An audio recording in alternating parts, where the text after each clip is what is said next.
yang saleh-saleha. Hari ini kita kembali belajar pelajaran PAI, melanjutkan kisah Nabi Muhammad SAW dengan materi inti, yaitu meneladani perilaku Nabi Muhammad SAW. Setelah menikah dengan Siti Khadijah, peluang beliau untuk menolong kaum lemah semakin terbuka lebar. Nabi Muhammad SAW terkenal sebagai seorang yang berhati mulia, dermawan, dan penegak keadilan. Di kalangan penduduk Mekah, beliau sering dipercaya untuk menyelesaikan perselisihan yang terjadi di antara mereka. Ketika berumur 40 tahun, beliau bertahanus atau merenungkan diri di Gua Hiro. Kemudian menerima wahyu untuk pertama kalinya dari Allah Subhanahu wa Ta'ala, di mana wahyu yang pertama berisi tentang Allah Subhanahu wa Ta'ala, Tuhan yang telah menciptakan alam semesta, menciptakan manusia, yang mengajarkan manusia tentang alam ini, dan dialah Tuhan yang wajib disembah. Setelah itu, turun pula wahyu yang kedua yang memerintahkan agar Nabi Muhammad SAW bangkit dan menyingsingkan lengan baju untuk memberi peringatan kepada umat manusia.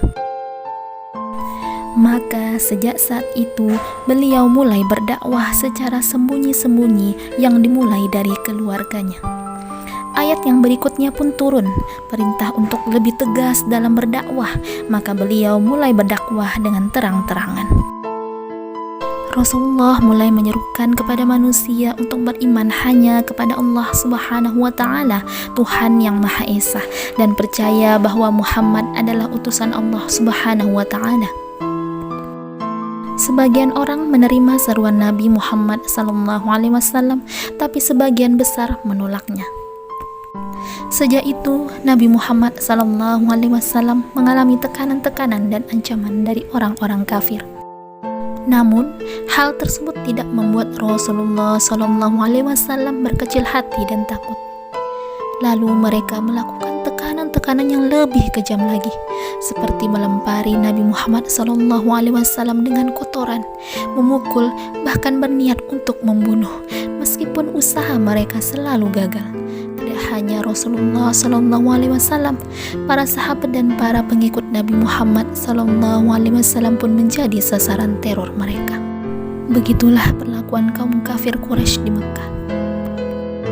Walaupun demikian, Rasulullah SAW tidak pernah berputus asa. Beliau terus berdakwah. Beliau pergi ke Taif. Beliau berpikir bahwa penduduk Taif akan lebih menerima seruannya. Akan tetapi, apa yang terjadi? Penduduk Taif sama saja kerasnya dengan penduduk Mekah. Kedatangan Rasul disambut dengan cacian dan makian.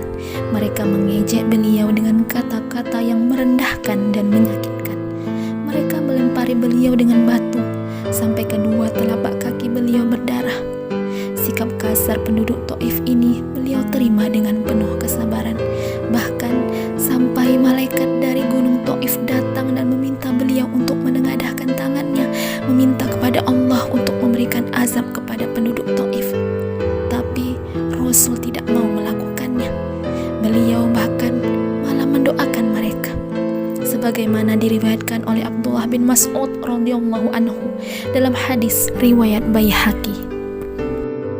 Allahumma hdi qaumi fa innahum la ya'lamun. Artinya, ya Tuhanku, berilah petunjuk kaumku karena sesungguhnya mereka tidak mengerti.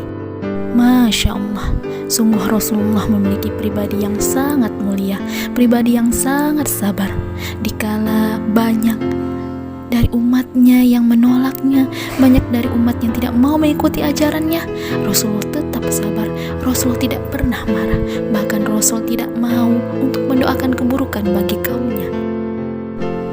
Tentu tidak ada alasan bagi kita untuk tidak mengidolakan, untuk tidak mencintai beliau, Rasulullah SAW. Allahumma salli ala Sayyidina Muhammad wa ala ali Sayyidina Muhammad. Semoga salawat dan salam selalu tercurahkan kepada beliau beserta keluarganya di surga. Amin ya rabbal alamin. Baiklah soleh-soleha, PAI hari ini tidak ada tugas ya soleh-soleha. Soleh-soleha ustazah cukup merenungi, meneladani sifat dari Rasulullah SAW, dan semoga soleh-soleha ustazah bisa menerapkannya selama di rumah. Semoga dengan mendengarkan kisah tadi bisa melembutkan hati soleh-soleha hingga dapat mencintai dan mengidolakan Rasulullah SAW. Hanya beliaulah yang patut untuk kita idolakan, yang patut kita tiru, yang patut kita teladani. Baiklah soleh-soleha, wassalamualaikum warahmatullahi wabarakatuh.